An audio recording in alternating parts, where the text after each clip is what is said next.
व्यासपीठावर उपस्थित या कवी संमेलनाचे अध्यक्ष सन्माननीय शिवाजी शिंदे सर यांना पहिल्यांदा वंदन.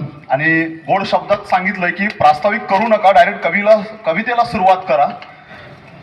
पण फक्त एक ओळीचं प्रास्ताविक करतो. ही कविता लिहिण्यामागचं कारण एवढंच आहे की ज्या दिवशी स्वरचित काव्य स्पर्धा या संस्थेमध्ये पार पडल्या त्या निमित्तानं ही कविता लिहिण्यात आली.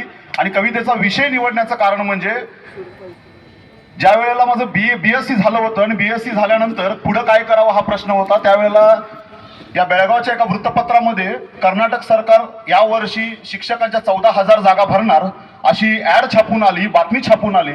आणि या 14,000 मध्ये माझा नंबर लागेल आणि मलाही सरकारी नोकरी मिळेल या आशेनं मी शिक्षक म्हणून रुजू झालो आणि बीएडला ॲडमिशन घेतलं. पण गेली 9 वर्ष ही 14,000ची भरती झाली नाही. हे दुर्दैव आहे. आज मला कळतंय की 14,000ची भरती कशा पद्धतीची राहते आणि त्याच्यावरतीच आजपर्यंतचा हा 8-9 वर्षाचा प्रवास माझ्या कवितेतून मांडण्याचा प्रयत्न करतोय.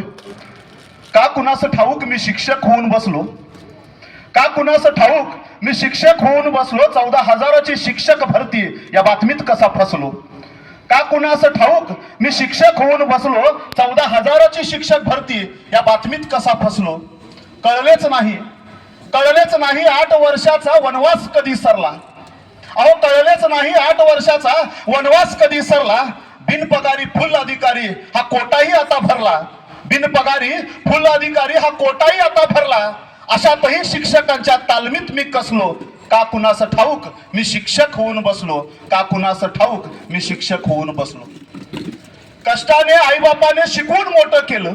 प्रत्येक आईबापाचं स्वप्न होतं मुलाला मोठं करावं, शिकून मोठं करावं, जेणेकरून मुलगा मोठं होईल आणि आम्हालाही म्हातारपणे आमचा आधार बनेल.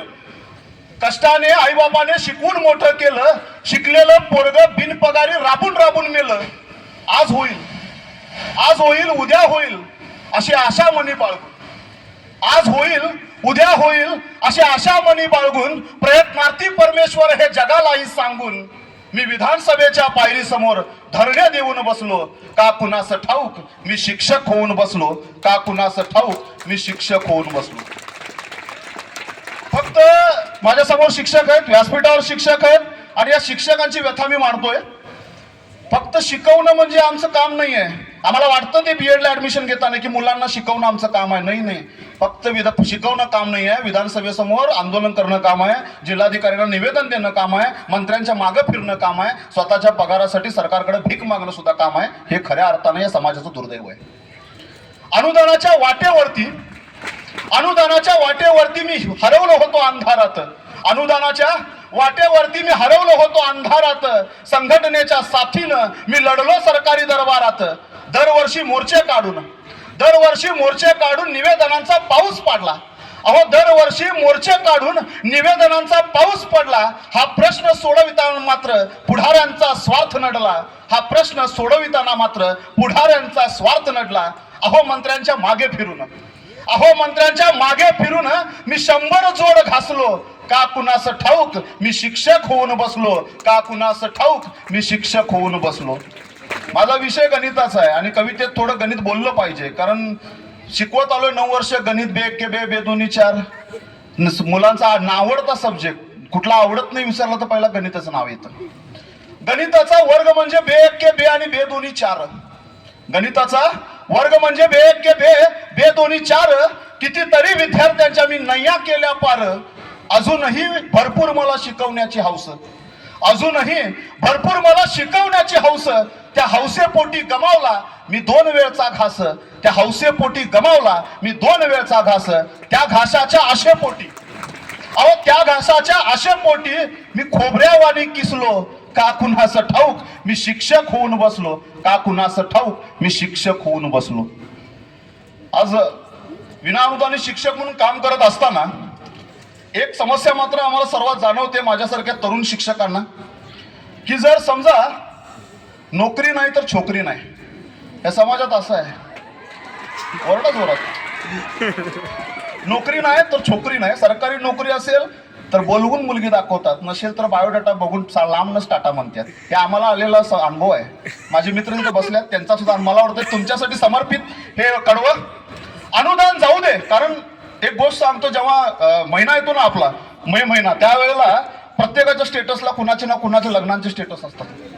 म्हणजे कॉंग्रॅच्युलेशन सगळ्यांचं असतं आणि आमचं बी असते. त्यांचं लग्नाचे दिवस त्यानंतर विचार केला तर लग्नाची सुरुवात होते आणि सुरुवात होत असताना पहिलं त्यांचं काय म्हणतो आपण आमच्याकडे जसं म्हणतो ना आपण त्यांच्याकडे प्री वेडिंग शूट. आता नवीन पद्धत आले, लग्नाच्या अगोदर फोटोशूटला जायचं, प्री वेडिंग शूट. आमचं बी असतंय प्री टेस्ट. त्यांचं लग्नानंतर अजून असतंय, लग्नानंतर फिरायला जायचं आणि फिरायला जाऊन मग तिथं फोटो मारायचे, त्याला नाव द्यायचं पोस्ट वेडिंग शूट. आमचं असतंय पोस्ट टेस्ट.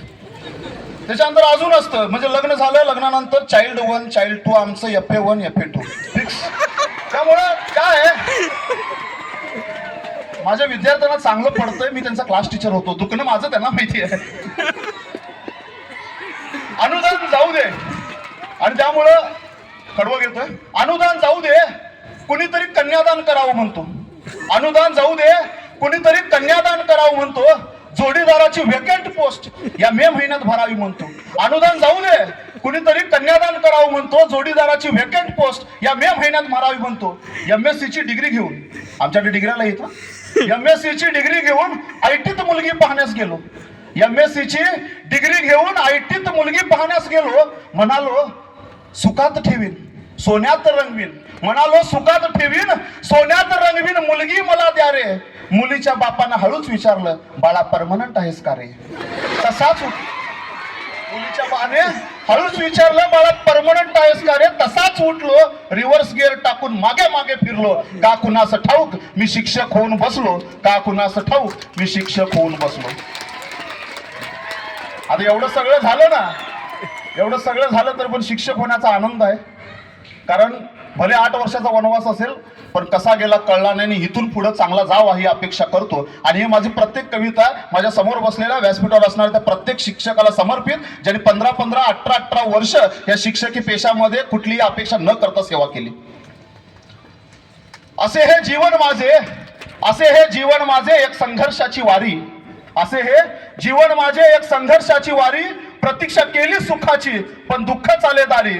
शाहू फुलेंच्या विचारांचा शिक्षक मी वेडा, शाहू फुलेंच्या विचारांचा शिक्षक मी वेडा. अजूनही मिळाला नाही मला अनुदानाचा पेढा. शोक न करता अशातही मी आनंदाने हसलो. शोक न करता अशातही मी आनंदाने हसलो. का कुणास ठाऊक मी शिक्षक होऊन बसलो, का कुणास ठाऊक मी शिक्षक होऊन बसलो. सर्वांना धन्यवाद, जो प्रतिसाद दिला त्याबद्दल पुन्हा एकदा सर्वांचं शतशः आभार.